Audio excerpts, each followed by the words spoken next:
Thank you. It's nice to have such a relaxed audience, some of you with a nice pint and enjoying it during the lecture.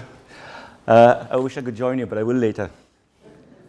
So I'm going to talk about the Large Hadron Collider. It's been in the news very much in the last few years, and especially on the 4th of July, the announcement of the probable discovery of the Higgs boson was made. And I will say something like that at the end. Now, my presentation is far too long, and it's not going to fit in the 45 minutes, so you'll see me skipping quite a few things. I want to go slowly over the things that I really want you to understand, and then we might have to throw out some other things. So the Large Hadron Collider is an atom smasher. It is underground in the Swiss-French border near Geneva. This is the city of Geneva, the lake, the airport of Geneva. The Mont Blanc, you can't see. This is not the Mont Blanc. But it's a beautiful site. And this is actually the main CERN site, which is just on the border. But the Large Hadron Collider is a 27-kilometer circumference ring, which is crossing the Swiss-French border in this region. Now, back to the Big Bang, the Large Hadron Collider. I first of all want to try to explain to you what the LHC has got to do with the Big Bang. That's the first one I will skip. So I think that what do we do? Why do we need these very high energy colliders? Well, basically it comes from the most famous equation of science, E equals mc squared, where normally the way we are using it is converting a small amount of m into E. In a nuclear reactor, you convert mass to energy. In a particle collider, what you're actually doing is the other way around. You're converting energy to mass. You are producing the heavy particles that existed in the very early universe. And if you want to make a heavy particle, you need a lot of energy. So that's why we need these very, very high energy machines. Now, you know that mass and energy are equivalent according to that equation. We normally talk about mass. We don't talk in grams or kilograms. We talk in electron volts or mega electron volts, thousands of millions of electron volts, or giga electron volts, 1,000 million. These are our units of mass. An electron volt is a very tiny amount of mass, 1.8 times 10 to the minus 36 grams. But also, heat is a form of energy. And if you wanted to accelerate an electron through 1 volt by heating it, then you would need 11,600 degrees centigrade. So an electron volt is equivalent to 11,600 degrees.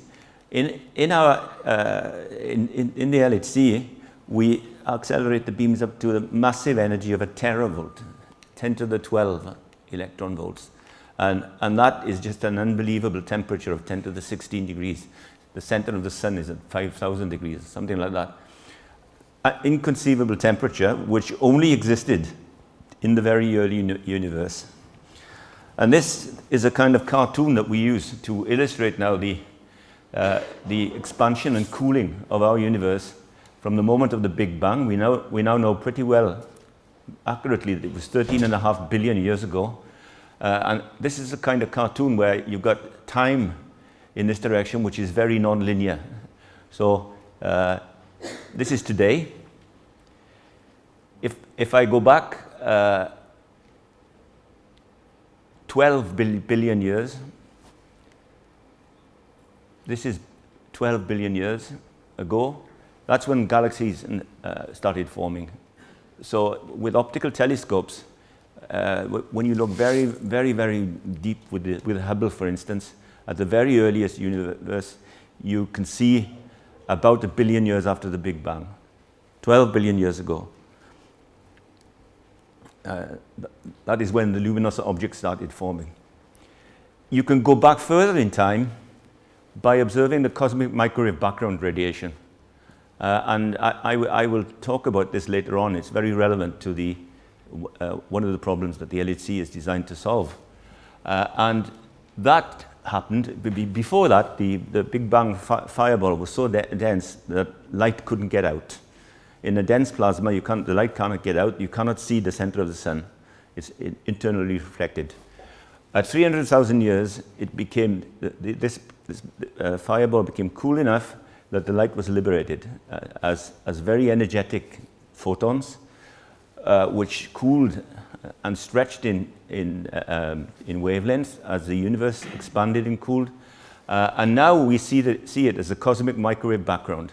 This is radiation. It's at 2.7 degrees Kelvin, considerably hotter than the LHC, by the way, about minus 271 degrees centigrade. And we see it in all our universe, and we're getting a lot of information about it. So from a billion years after the Big Bang to 300,000 years, those are 2 time windows that we have where we can look into our early universe. And you see the temperatures were immense. As you come close to the Big Bang, then you get these kind of temperatures, 10 to the 16 degrees centigrade was about a billionth of a second after the Big Bang. So that's what the LHC does. It takes us back in time, creating the conditions of about a billionth of a second after the Big Bang, when our universe was quite different to what it is now. So we do this by colliding beams of charged particles. We need to create a lot of energy. So what we do is we accelerate particle beams in a ring normally. It can be done other ways, but the LHC, the beam is accelerated in a ring. And then we bring the 2 beams into collision, producing these huge temperatures, this huge energy density, which is able to make the very heavy particles that we are interested in studying. Okay, now we can use easily we can use 2 kinds of projectiles. They've got to be charged particles. You've got to be able to bend them with the magnetic field, and you've got to be able to accelerate them with the electric field. And the 2 simplest are electrons and protons. So the proton comes from ionizing hydrogen gas, and you can easily produce both electrons and protons. And over the years, we have built machines which collide electrons. They've got their advantages and disadvantages. But the LHC is a collider of protons, and that has also got some disadvantages, but one huge advantage that I really want to try to explain to you. Because electrons are absolutely point-like particles, and if you collide 2 electrons with energy E, then you know that the energy available is 2E exactly. You know precisely what the energy available to make new matter is. Protons, I think most of you will know that the proton is a composite object. It contains 3 quarks. So when you collide 2 protons together, you can imagine colliding 2 oranges together. That what you're interested in are the hard quark-quark collisions, the collisions between the pips. But of course, together with that, you've always got the pulp. So you've always got a huge background associated with the collisions. They're not clean. There's a very large background. But as you will see in a minute, there is a huge advantage in the fact that the energy distribution of the quarks in a proton is not known a priori. The 3 quarks, all of different energies. So when you make 2 quark-quark collisions, every collision has got a different energy. And you will see how important that is for discovery, where you don't know where to look. So over the years, we have built a lot of particle accelerators going to higher and higher energy, small ones to start, and always increasing the center of mass energy, increasing the scope of the particles we can produce, going further back in time towards the Big Bang. And we've learned a great deal about our universe. And in fact, we have reduced our universe down into the great simplicity. I'm going to tell you now of 3 of the burning problems, the burning fundamental problems in science that the LHC has been designed to address. And the first is This is our universe. This is the Mendeleev, the periodic table of the elements at its most fundamental level. And actually, today, in our universe today, that's all we need to build it. So what we have here are matter particles. These are the particles of matter, and these are the particles of force. The force particles hold the matter together. So the very fundamental building blocks we have in our universe today are two quarks, these are, and two leptons, the neutrino and the electron. And we have the force particles. There are four force particles. One is the photon, which is the particle of light, and it is the mediator of the electromagnetic force, one that we know pretty well. And there are three others. This is the gluon force is holding the nucleus together, and two other forces which were discovered at CERN in the mid-80s on an experiment which I worked as well. The vector bosons, which are called W and Z, which are responsible for radioactive decay. And you see, you can build our universe just with these things. If you want to build a proton, these objects have got some properties which are very important. These are quantum mechanical properties, but I will need to explain a little bit to you later on. So each of these objects has got a mass, and you see the mass is in million electron volts here, 2.4 million electron volts for the up quark. They've got a charge, and they've got a spin. All of these objects are spinning. These matter particles are called fermions, and the spin is always a half. The force particles are called bosons, and the Higgs boson is going to become one of them in the end. And the spin is always 1. The spin of the photon is 1. And you'll see the relevance of that probably in the very end.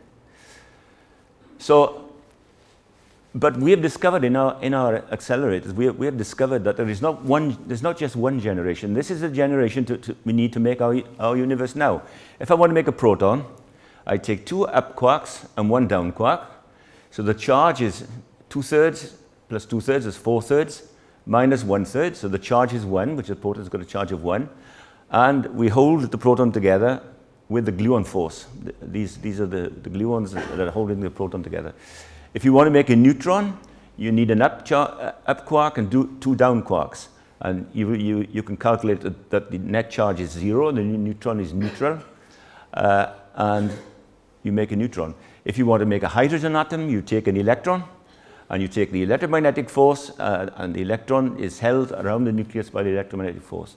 And if you want to make heavier and heavier atoms, you add protons and neutrons and electrons, and you build our universe as we know it. So this is an incredibly simple picture to its most fundamental level. But there are many questions as well. First of all, we have discovered that in our accelerators that there are two other generations.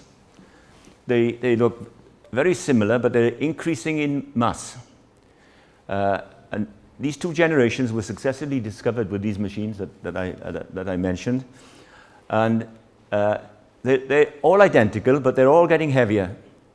And they don't exist now. They existed in the very universe. We can create them. We do not know why they existed. We don't know what they are useful for. But one of the first burning problems is this variation of mass. Let's take the electron. These are two heavier cousins of the electron. The electron weighs 511 kilovolts. Its heavier brother, the muon, which you will hear more about, weighs 105 million volts. And the tau, which is the heaviest electron of all, weighs 1.77 billion volts. So I said weighs, has a mass of. So the first burning question, well, there's a burning question even before that, is where is gravity? All these forces I've told you about are exotic ones, but gravity we've known for centuries. But it's actually the one we understand the least, and we have no place for it in this model. But let's get back to this mystery of mass. What gives particles their different masses? And this is where the Higgs mechanism comes in. The Higgs theory says that there is, throughout our universe, we can't feel it, but there is a field to which the particles couple more or less strongly. If they don't couple to the Higgs field at all, then they're massless. The photon is massless, and it travels at the speed of light. If they couple very strongly, they're heavy. Now, it's very difficult to explain in lay terms this phenomenon, but I can be very, very sort of scientifically forgiving, and make an analogy with mass and weight. Weight is mass in a gravitational field. If you always have mass. If you couple very strongly to the gravitational field, you are heavy. If you do not couple to the gravitational field, like you in the space station, you are weightless. Okay, so the strength of the coupling to the field is the thing that gives mass to these objects. Now, if the Higgs mechanism is correct, then every field has got to have a quantum of the field associated with it. The quantum of the electromagnetic field is the photon, the particle of light. So the manifestation, the physical manifestation of the Higgs field is if we can produce the Higgs particle, the quantum of the Higgs field. And that will prove that there is this field pervading all of our universe to which objects couple more or less strongly. So that's the first objective of the LHC, is to find the Higgs particle, show that the Higgs mechanism is really the mechanism of producing mass in our universe. Now, this is not quite the full picture, because you know that there is an antimatter mirror. Every matter particle has got an antimatter partner. Every electron has got an anti-electron, which has got exactly the same mass and opposite charge. So there is the whole world of antimatter, which we can create in our accelerators, and actually occurs in radioactivity, etc., which mirrors that world. That is fundamentally no problem to us. Having Dirac predicted it in 1920-something, the existence of the world of antimatter, and we can create it in our accelerators.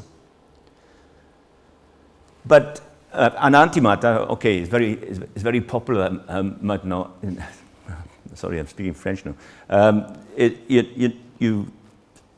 Maybe some of you have seen the film or read the book Angels and Demons, where antimatter is created at CERN, which we do create at CERN, stored in a magnetic bottle, which we do store in magnetic bottles, and we'll come to that in a minute, and is stolen to blow up the Vatican.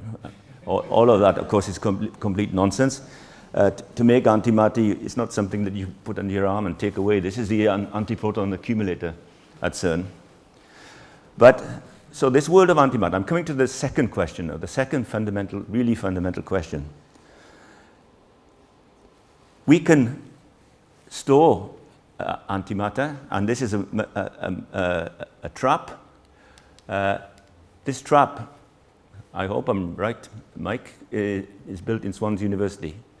And the Swansea group is very, very predominant in one of the programs at CERN, which is the production of antimatter, not just antiprotons and anti-electrons, but actually making anti-hydrogen. And looking at the spectroscopy of it, comparing the anti-world with the real world, it's quite fascinating. And I want to tell you something about the antimatter world and its relevance for the LHC, the real question that we are trying to answer. This is a great picture. I like this picture of a decay. When matter meets antimatter, they don't like each other. They cannot survive. They annihilate each other. So if an electron meets an anti-electron, they annihilate. And when they annihilate into two photons, two light particles, which have to obey very fundamental laws, the laws of conservation of energy and momentum. So when an anti-electron and an electron annihilate each other, then these two photons have to be, first of all, they have to be emitted back to back, because momentum has to be conserved, and there was no momentum in the system before. so there can be no net momentum afterwards. They have to go back to back in a straight line. And of course, the energy in the of the photon is exactly equal to the energy or the mass of the electron. So we know it's 511 kilovolts, the same as electron. And this is a great picture in one of Mike's traps of an annihilation. Forget the yellow stuff, that's complicated stuff, but the red line. So this is a trap, and this is a very miniature version of an LHC detector that I will show you towards the end. What you see here are these crystals, which are crystal blocks, these are sodium iodide crystals surrounding the region. This is evacuated and trapping an anti-electron. And when you get an annihilation, you get this back-to-back emission of 2 photons. Now, this line you cannot see. There is no way of tracking it, but in the crystal, when the photon goes through the crystal, it gives off a pulse of light. So if you get a pulse of light in this crystal and a pulse of light in that crystal, then you've got the right to draw the straight line. So this is an annihilation of matter and antimatter. And this now is really becoming a very important clinical diagnostic, because suppose now you had this thing is full of matter, and there was a blob of antimatter in the middle. Then the matter and antimatter would annihilate, and of course there's no preferred direction. They would be shooting off in all directions. So you can keep, and if you've got a detector around, you can keep drawing straight lines like this, like this, like this, like this, and they would all cross at the point where the antimatter blob is. So you could see it. And that is the basis now of the new scanning method. Positron emission tomography. There's a machine in Cardiff. I don't know if there's a machine in Swansea yet, which is now a new and very powerful diagnostic tool, where a patient is injected. There is one can produce a sugar with radioactive fluorine, which you produce in a small accelerator, which is an emitter of positrons and the anti-electrons. And that sugar is injected into a patient, and that sugar will accumulate in regions of high metabolic activity. Then if you scan the patient, you can see the points where the high metabolic activity, where the activity is. And of course, if you then do that together with a CT scan, so this is not terribly precise, you can see these blobs, but CT scan is an X-ray, it's very precise, and you can see tumorosity. And of course, if you see high metabolic activity together with tumorosity, then it's a sign of a malignancy. If there is tumorosity with no activity, then it's fine. So this is a new method, mainly for diagnosing cancer, but also used for other things, which is actually bringing antimatter to us at last. It was postulated in 1923, discovered in 1935, and is now being used in the real world every day, day in, day out, in medicine. But now to get to the more fundamental problem, number 2 problem that the LHC is supposed to answer. When we make antimatter in our accelerators, we do it by bombarding a target, and out of that target come precisely absolutely equal quantities of matter and antimatter.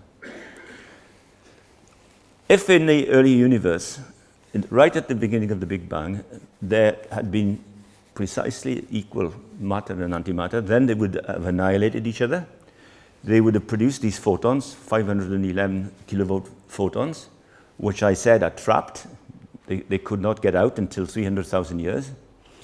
And this is a picture of when they got out. This is the cosmic microwave background that we see now. So this is basically a scan of the temperature of our universe.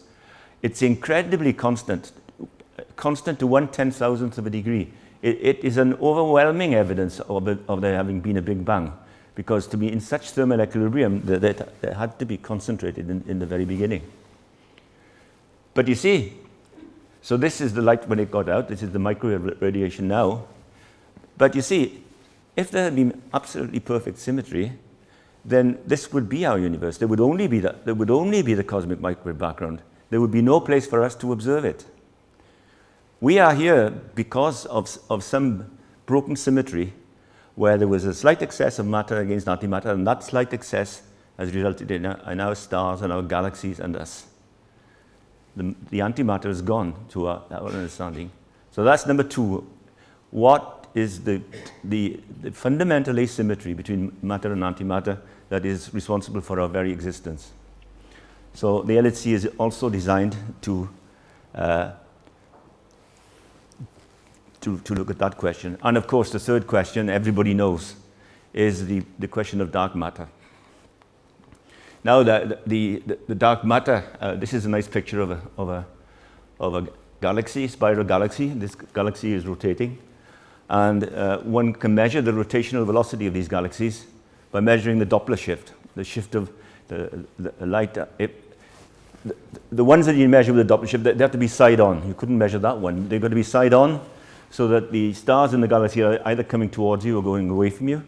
And like that, you can measure the velocity of rotation as a function of radius out into the regions where it's not very dense at all. And many of these things have been measured now of galaxies, rotational velocities of galaxies as a function of the radius far out into the dark region where there are very few stars. And every time, what one would expect is that the velocity should be decreasing as a function of radius as the gravitational field reduces. What one finds is a complete opposite, is that the velocity, rotational velocity is at least constant and sometimes increasing. And the only explanation of that is that there is material here which has got a gravitational effect, but we cannot see it. It's got no other effect. It is dark matter. The evidence for dark matter is pretty overwhelming now. There are other ways of looking at it as well. One method called gravitational lensing, where you can see the distortion of galaxies by an object which you cannot see, but must be between these galaxies and you due to the bending of light. So dark matter is the next big thing. And of course, dark matter has been around for a long time. Even in the 1930s, people were realizing that the sums didn't add up in the stability of the galaxies. But a huge surprise came about 10 years ago when the astronomers were measuring the recessional velocities of type 2 supernova, these standard candles that you can measure their velocity against distance. And what was expected was that at very, very large distance, these things were slowing down as the gravitational pull of the universe reduces. Again, a huge surprise, they're not slowing down, they're speeding up, like as if there is negative gravity there, pushing the masses apart, not bringing them together. That's called dark energy. And when we add it all up, then we feel very humble indeed, because the calculations say that 74% of our universe is made of dark energy, 22% of dark matter, and this is the part that we understand. 4% of our universe is the stuff that we can see. So that is the third really burning question. What is dark matter? What is dark energy? So I think the first of these questions, the Higgs mechanism, I think we've solved it. And I want to see, okay, I'm really, now I'm going to have to skip an awful lot, because I want to I want to tell you a little bit about the Higgs. So I told you that why is the LHC such a marvelous machine for discovery? I told you that the collisions are messy. There's the proof. This is a collision between two protons in an LHC detector. actually, it's not that bad because when we use filtering techniques with computers, then some of the very interesting events can be reduced to something very simple, almost as simple as the decay of a positron and electron-positron that I showed you. This is an interesting four-muon event. You see that what's happening here is that the two quarks are colliding. The rubbish is being filtered out. There's always junk around, low energy junk, and we are left with these, whatever particle was created here, it immediately decays, and you see four particles coming out. These are electrons or heavy electrons. But here's the beauty of the LHC. That. Now this is 50 years of knowledge in our understanding of quarks, etc. In the LHC, it takes 2 or 3 minutes to produce this data. And what this data is you take a special type of event. I showed you one decaying to four leptons. This one is where whatever particle is produced decays into 2 muons. So there are many different modes, and you can choose which ones you want to study. So you take out only the events where you get 2 muons. So you just get 2 tracks. You measure the energy of the 2 muons, and the energy, just like with the electrons, the energy of the 2 muons, some of the energy is going to be the mass of whatever was producing it. And then you plot the number of events you get as a function of the energy that you measure. And you see what you get here, you get a huge background, all sorts of junk. But on top of the background, you get resonances. You get particles that are created, which are bound quark, anti-quark states. Now, there's a bit of it, and these, of course, have already been discovered. They are extremely useful for us as markers, because if we measure their energy correctly as they are known, they're good calibration for the detectors. So these detectors are just sitting there filtering 2 muon events and plotting the number of events against the energy. Now, a good example of the power of the LHC is this one. This was a very big revolution. The JPSI was discovered in 1974 and really opened up the field. And at that time, there were 2 colliders operating, one in Frascati in Italy, near Rome, and another at Stanford in California. The Stanford machine was slightly higher energy than the Frascati machine. Now, the point is that to produce these resonances, you need to tune the energy of the machine precisely to the energy of the resonance. In Stanford, in Frascati, they were sitting just below the resonance without knowing it. In Stanford, they were scanning the energy, increasing the energy of the machine in tiny steps, not knowing if there was anything there, but they hit this massive resonance. They telephoned the people in Frascati and said, if you push your machine just a tiny amount, you will discover a new resonance. And they did it, and of course it was there. The Stanford people got the Nobel Prize, the Frascati people got nothing. Okay, so with an electron-positive machine, you have to know where to go. With a proton machine, I told you, every collision between 2 quarks has got a different energy, because the energy is distributed between the quarks. So with a proton machine, you just got to sit there and take lots and lots of data. And out of that data, these peaks will start to climb. And you can see these peaks here. This is the Z peak that was discovered at CERN in 1983.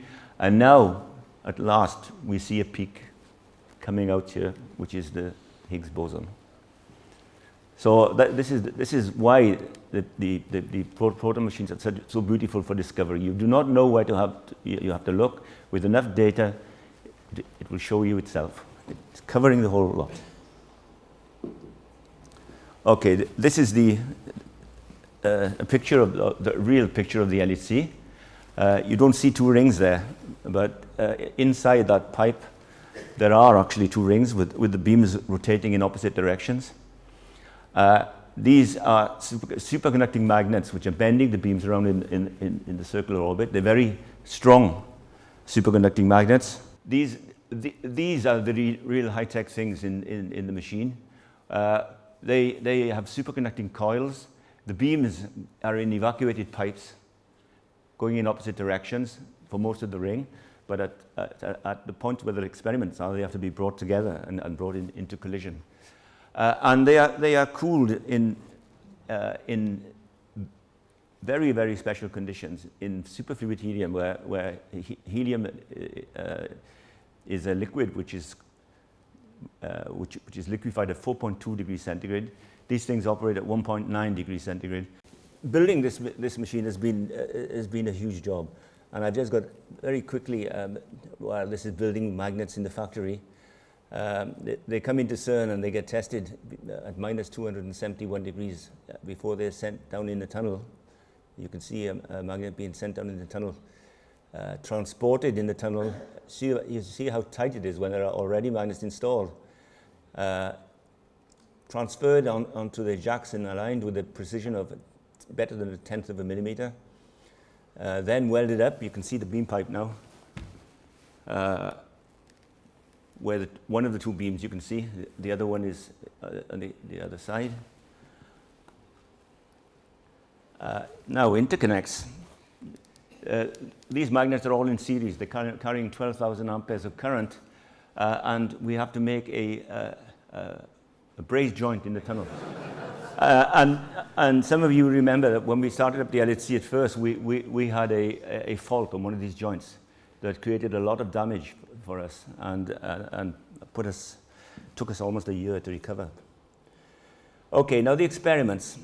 I explained Atlas and CMS are the two big ones, and they're the ones that have actually spotted the Higgs. They have been specially designed to look for, as I say, general purpose, not just for antimatter or quark-gluon plasma. The caverns in which they are housed are enormous. There's a couple of jokes here which you will have to go without. And this is a picture of this is a drawing of the Atlas detector, where the two beams would be coming in from each side, colliding in the middle, and then particles spraying out and being caught in the detector. Just to give you an idea of the size, this is a person here. And this is a picture of Atlas when it was practically empty, and this is a real person standing there. Fabulous picture. The other one, CMS, of which I'm actually a member, is equally as big but different in concept. And here you can see a beautiful picture, and you can understand now how these detectors work. They're like the layers of an onion. So the collisions, the beams are coming in from the board, and the collisions are spraying out particles radially out in this detector. And if I take just a slice of the detector, then you can see how it works. So this is a piece of CMS coming from the collision point. Then there are various layers with various jobs. What we have to do is to catch everything. Since we don't know the energy of the two quarks that are colliding, we have to measure it.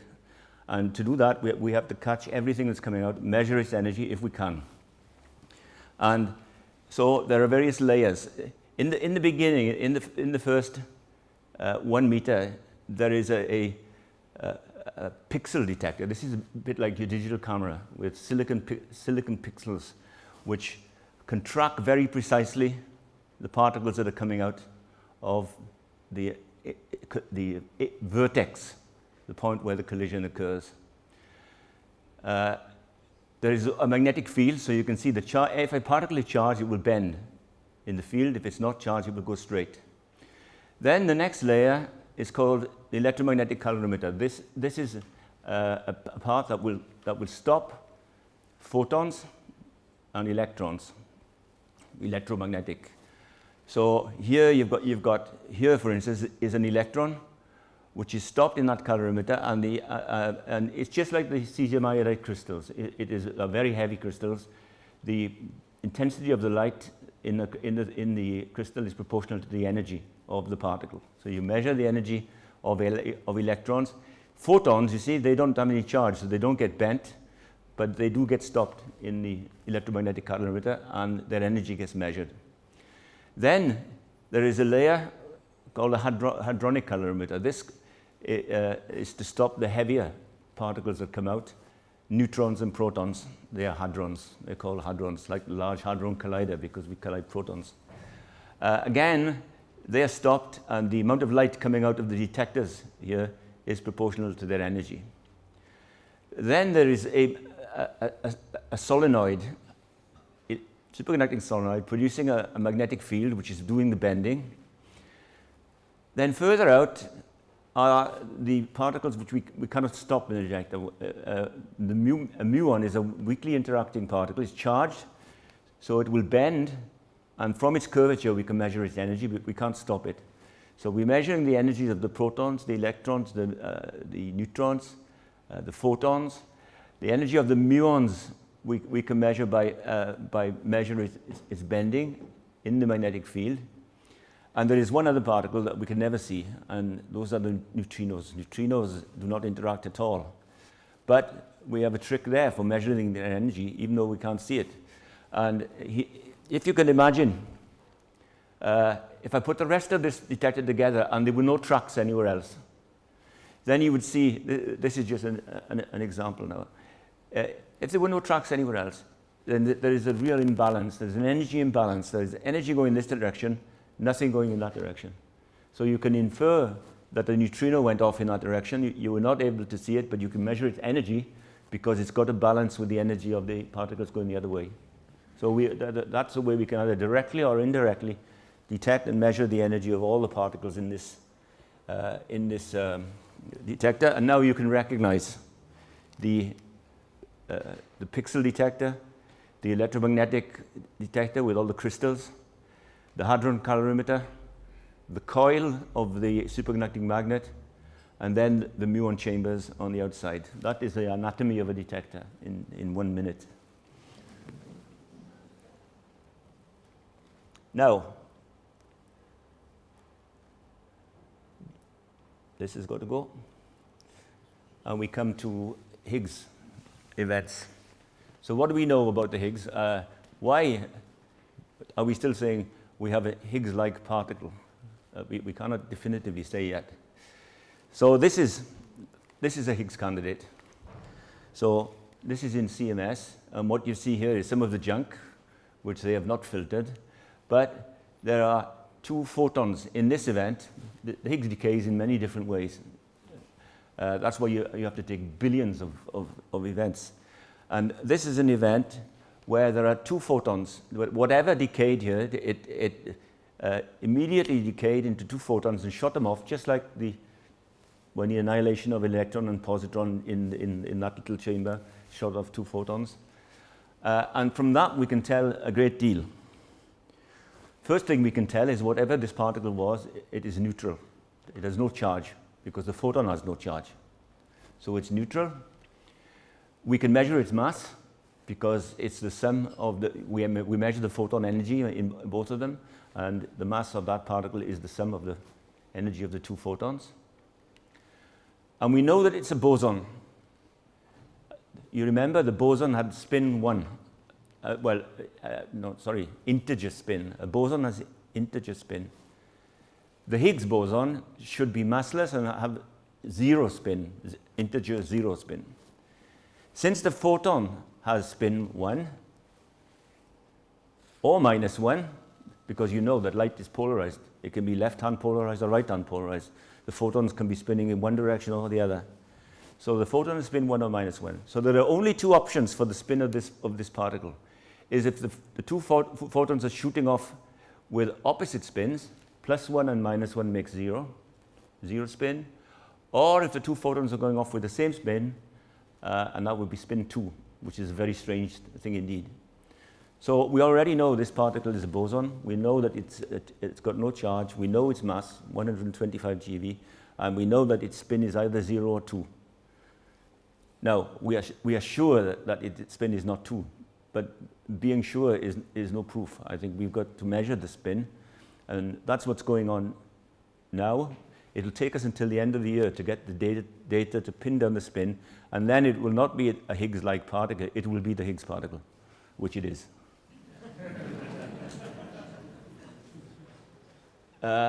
Another example of a Higgs decay is the 4 lepton, like I showed you earlier on. Here there are 2 electrons going. You see there are 2 electrons.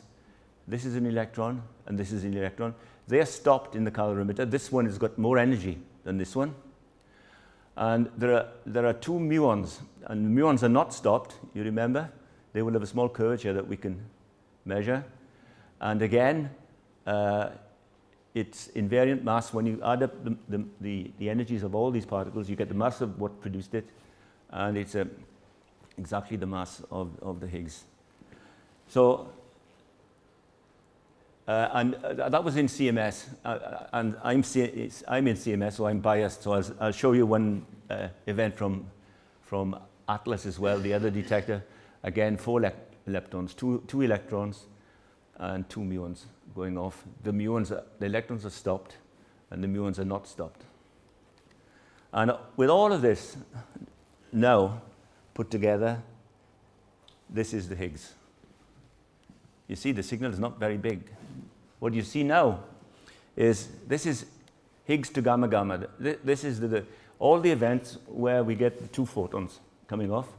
Again, we do the same trick as we did earlier. We measure the number of events as a function of energy, the sum of the energy of the 2 gamma rays, and we plot that, and we start to observe a peak at 125 GeV. And that peak now, I mean, you've got to be very, very careful because these things can come and go. But we now know that we are at the point of certainty that we've discovered a new boson. It's 99% sure, and even more, that is the Higgs boson.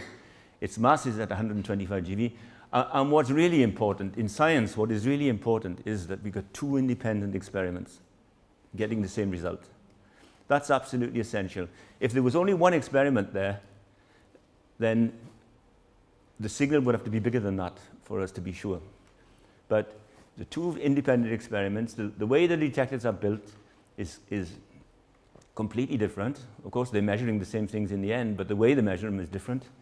So that is an enormous boost in having independence, and that is a fundamental principle in science anyway. So that's where we stand. We now have to measure the spin,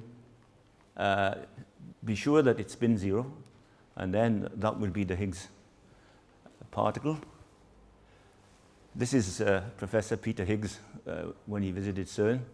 He's been a very patient man. I think he predicted this particle in 1964, and it is only now that we've built the machine, we've built the scientific instrument that's powerful enough to reveal that the Higgs field exists, and the Higgs mechanism is why we have mass. So I think Peter will have to be patient a little bit more. I think it's too late for this year's Nobel Prize. And anyway, I think we need to have the spin nailed down before it can be definitive. So I think you can keep an eye on us between now and the end of the year. If it is not the Higgs, it will be an even more monumental surprise, but I can assure you it is.